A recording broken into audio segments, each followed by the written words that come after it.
Different different efforts, പിന്നെ കുറച്ച് എംവേർഡ്സ്.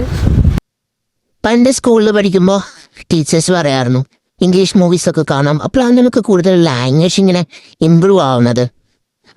Like English words vocabularies ഒക്കെ നമുക്ക് നന്നായിട്ട് ഇതാകും എന്നൊക്കെ പറയാം. റീസെൻ്റ് ആയിട്ട് അന്ന് നമുക്കത് കാണാറുള്ള സെറ്റപ്പ് ഇല്ലല്ലേ, ഏത് വീട്ടിൽ പ്രശ്നം അങ്ങനെയല്ല.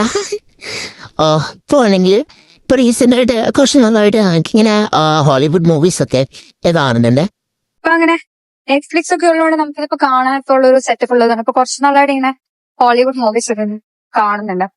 പക്ഷെ എന്താ പ്രശ്നം എന്ന് വെച്ച് കഴിഞ്ഞാൽ ഞാൻ അതിനകത്ത് നോക്കിയിട്ട് എനിക്ക് പ്രത്യേകിച്ച് ഒന്നും പഠിക്കാൻ പറ്റുന്നില്ല.